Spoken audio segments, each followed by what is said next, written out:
문재인 대통령이 강신임 장관에게 직접 임명장을 주며 그동안 고생했다고 말했다고요?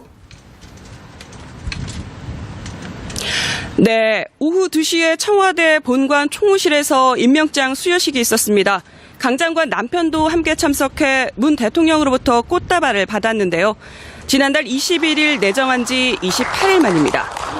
문 대통령과 강경화 장관, 수석들은 큰 테이블에 둘러앉아 화기애애하게 대화를 했는데요. 이 자리에서 문 대통령은 마음고생 많았다고 위로를 건넸고 강 장관은 부담드려 죄송하다고 화답했습니다. 문 대통령은 또 한미 정상회담과 G20 정상회의 등 외교 현안이 산적해 더는 외교장관 자리는 비워둘 수 없다고 강조했습니다. 그러면서 반대할 수 있지만 야당의 선전포고는 온당치 못하다고 못 박았습니다. 앞으로도 인사청문회 전국에서 주도권을 잃지 않겠다는 의지를 드러낸 것으로 풀이됩니다. 문 대통령은 또 외교부 외무고시 중심 폐쇄적 구조를 문제 삼았고 강 장관도 동의하며 인적 구조 개편에 대한 분명한 의지를 드러냈습니다. 이 밖에도 문 대통령은 외교 다변화 필요성과 안경환 전 법무부 장관 후보자 낙마에 대한 안타까움 등을 표시했습니다. 앞으로 새 정부 초대 외교부 수장을 맡은 강 후보자의 어깨는 무겁습니다. 당장 열흘 앞으로 다가온 한미 정상회담을 차질 없이 준비해야 하는 상황인데요. 정상회담 시작 전부터 사드 논란에서부터 원비어 사태로 경색된 북미 관계 등 난제투성입니다. 또 다음 달 7일 독일에서 열리는 G20 정상회의 준비 등에도 박차를 가해야 합니다. 강 후보자 임명 강행으로 야당의 반발은 더욱 거세지고 있는데요. 이를 의식한 청와대는 애초 오늘로 예정됐던 장관 인선을 연기했고 인사 논란 최소화를 위해 이번 주부터 인사추천위원회를 가동하기로 했습니다. 지금까지 청와대 춘추관에서 MBN 뉴스 송주영입니다. 네, 오늘 일요일입니다마는 여러 가지 정치권 소식이 많습니다. 정치권 소식 짚어보기 위해서 네 분의 전문가 모셨습니다. 소개해드리죠. 제 오른쪽에 윤영걸 전 매경닷컴 대표, 이종훈 정치평론가, 그리고 제 왼쪽에 김능국 폴리뉴스 대표, 최영일 시사평론가 함께하십니다. 어서 오십시오. 네, 안녕하세요. 반갑습니다. 네, 강경화 외교부 장관, 이제 후보자가 아니고 장관이 되었습니다. 우리 70년 역사상 첫 번째 여성 외교부 장관이 됐는데요. 오늘 그 내용 먼저 보시고 돌아오시겠습니다. 임명장 강경화 국무위원회 임명 외교부 장관에 포함 2017년 6월 16일 대통령 문재인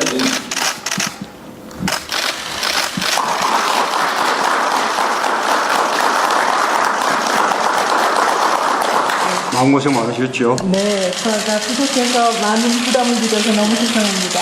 아마 인사 청문 절차가 이렇게 힘들 줄은 아마 모르셨을 겁니다. 예, 모르고 시작했습니다. 국회에서 인사 청문 경과 보고서가 오지 않은 상태에서 임명을 하게 돼서 좀 유감입니다. 그런데 지금 우리 상황이 한미 정상회담이 코앞에 닥쳐왔고 또 바로 이어서 G20 또 회의가 있는데 G20 회의 전으로도 또 여러 정상들과 회담이 쭉 연쇄적으로 하게 되어 있기 때문에 외교부 장관 자리를 더 이렇게 비워둘 수가 없는 그런 상황입니다. 아마 이런 상황에 대해서는 저는 야당에서도 널리 이해해 줄 것이라고 그렇게 믿습니다. 이제는 정말 능력으로 이제 보여주셔야 됩니다. 네, 외교안보 상황이 또 어느 때보다도 엄중하고 또 복잡하고 어려운 외교 현안들이 많이 쌓여 있는데 그 중책을 저한테 맡기시는 그 신임 너무 감사하고 영광입니다. 네, 말씀하신 대로 보신 대로 야당의 반대가 극심했습니다. 지금도 반대하고 있고요. 그런데 이렇게 임명할 수밖에 없는 이유가 있겠죠. 역시 한미 정상회담 앞두고 또 바로 G20이 있는데 외교부 장관 비워놓고 할 수는 없는 거 아니겠습니까? 그렇죠. 그런 네. 면에서 어쩔 수 없는 선택 아니냐, 좀 이해해 줄 수 있는 측면이 있는 거 아니냐가 이런 생각이 듭니다. 예. 근데 이제 공정거래위원장했던 김상조 위원장하고는 조금 결이 다릅니다. 김상조 위원장은 자유한국당은 아예 반대를 했고 바른정당이나 국민의당은 채택 자체를 반대한 건 아니에요. 예, 예. 그러니까 한 보고서 채택 장제하는 거 보고서는 채택하자 이런 의견이었는데 강경화 외교부 장관에 대해서는 야 3당이 공이 다 일제히 채택에 반대를 했습니다. 네. 그래서 문재인 대통령이 어제 밤까지 좀 채택 결과를 좀 송부해 달라 그랬는데 어제까지 야 3당이 반대해서 결과가 없었죠. 네. 없으니까 오늘 뭐 강행을 한 건데 제가 보니까 강행이라는 말보다도 어떻게 보면 앵커님 말씀대로 정면 돌파가 맞지 않느냐. 네, 네. 강행이라고 하지만 뭐 탈법이나 위법은 아니고 그렇죠. 다만 제일 좋은 네. 거는 채택서를 송부받아서 임명하는 게 제일 좋은데 그쪽에서 안 오니 이건 탈법이나 위법은 아니거든요. 네. 대통령이 그 채택서 관계없이 임명을 할 수 있으니까 어떻게 보면 정면 돌파다 뭐 이런 생각이 드는데 다만 예. 하나 문제가 되는 거는 야당에서 협치의 기준을 이 강경화 외교부 장관의 선임에 임명에 두었는데 그거를 이제 정면으로 어긋나는 결과가 나오기 때문에 네. 야당에서 앞으로 뭐 청문회 보이콧이라든지 추경 예산 거부라든지 여러 가지 이제 행동에 나올 가능성이 있어서 예. 좀 귀추가 좀 주목됩니다. 네. 문 대통령은 또 외교부 외무고시 중심 폐쇄적 구조를 문제 삼았고 강 장관도 동의하며 인적 구조 개편에 대한 분명한 의지를 드러냈습니다. 이 밖에도 문 대통령은 외교 다변화 필요성과 안경환 전 법무부 장관 후보자 낙마에 대한 안타까움 등을 표시했습니다. 앞으로 새 정부 초대 외교부 수장을 맡은 강 후보자의 어깨는 무겁습니다. 당장 열흘 앞으로 다가온 한미 정상회담을 차질 없이 준비해야 하는 상황인데요. 정상회담 시작 전부터 사드 논란에서부터 원비어 사태로 경색된 북미 관계 등 난제투성입니다. 또 다음 달 7일 독일에서 열리는 G20 정상회의 준비 등에도 박차를 가해야 합니다. 강 후보자 임명 강행으로 야당의 반발은 더욱 거세지고 있는데요. 이를 의식한 청와대는 애초 오늘로 예정됐던 장관 인선을 연기했고 인사 논란 최소화를 위해 이번 주부터 인사추천위원회를 가동하기로 했습니다. 지금까지 청와대 춘추관에서 MBN 뉴스 송주영입니다. 네, 오늘 문재인 대통령이 강신임 네, 장관에게 청와대 직접 춘추관입니다. 임명장을 주며 그동안 고생했다고 말했다고요? 네, 오후 2시에 청와대 본관 총무실에서 임명장 수여식이 있었습니다. 강 장관 남편도 함께 참석해 문 대통령으로부터 꽃다발을 받았는데요. 지난달 21일 내정한 지 28일 만입니다. 문 대통령과 강경화 장관, 수석들은 큰 테이블에 둘러앉아 화기애애하게 대화를 했는데요. 이 자리에서 문 대통령은 마음고생 많았다고 위로를 건넸고 강 장관은 부담드려 죄송하다고 화답했습니다. 문 대통령은 또 한미 정상회담과 G20 정상회의 등 외교 현안이 산적해 더는 외교장관 자리는 비워둘 수 없다고 강조했습니다. 그러면서 반대할 수 있지만 야당의 선전포고는 온당치 못하다고 못 박았습니다. 앞으로도 인사청문회 전국에서 주도권을 잃지 않겠다는 의지를 드러낸 것으로 풀이됩니다. 일요일입니다마는 여러 가지 정치권 소식이 많습니다. 정치권 소식 짚어보기 위해서 네 분의 전문가 모셨습니다. 소개해드리죠. 제 오른쪽에 윤영걸 전 매경닷컴 대표, 이종훈 정치평론가, 그리고 제 왼쪽에 김능구 폴리뉴스 대표, 최영일 시사평론가 함께 하십니다. 어서 오십시오. 네, 안녕하세요. 반갑습니다.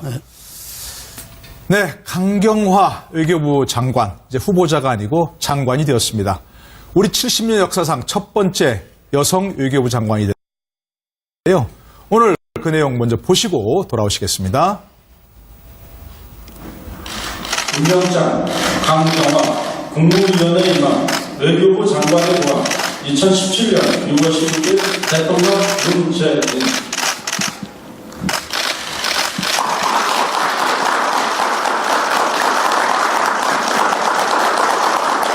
마음고생 많으셨죠? 네, 제가 구속해서 많은 부담을 드려서 너무 죄송합니다. 아마 인사 청문 절차가 이렇게 힘들 줄은 아마 모르셨을 예, 겁니다. 복잡하고 어려운 외교 현안들이 많이 쌓여 있는데 그 중책을 저한테 맡기시는 그 신임 너무 감사하고 영광입니다. 네, 뭐 말씀하신 대로 보신 대로 야당의 반대가 극심했습니다. 지금도 반대하고 있고요. 그런데 이렇게 임명할 수밖에 없는 뭐 이유가 있겠죠. 역시 한미 정상회담 앞두고 또 바로 G20이 있는데 외교부 장관 비워놓고 할 수는 없는 거 아니겠습니까? 그렇죠. 그런 네. 면에서 뭐 어쩔 수 없는 선택 아니냐, 뭐 좀 이해해 줄 수 있는 측면이 있는 거 아니냐가 이런 생각이 듭니다. 예. 근데 이제 공정거래위원장 했던 김상조 위원장하고는 조금 결이 다릅니다. 김상조 위원장은 자유한국당은 아예 반대를 했고 바른정당이나 국민의당은 채택 자체를 반대한 건 아니에요. 예, 예. 그러니까 한 보고서 채택 단정하는 거 보고서는 채택하자 이런 의견이었는데 강경화 외교부 장관에 대해서는 야 3당이 공이 다 일제히 채택에 반대를 했습니다. 네. 그래서 문재인 대통령이 모르고 시작했습니다. 국회에서 이 같은 경과 보고서가 되지 않는 상태에서 임명을 하게 돼서 좀 유감입니다.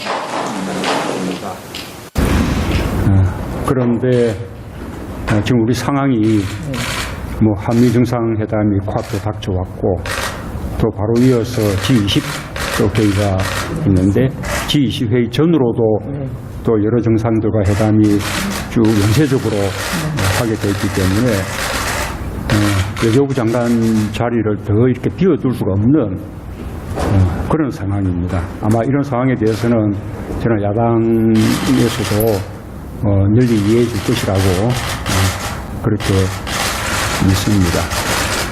뭐 이제는 정말 능력으로 이제 보여주셔야 됩니다. 네, 그 외교안보 상황이 또 어느 때보다도 엄중하고 또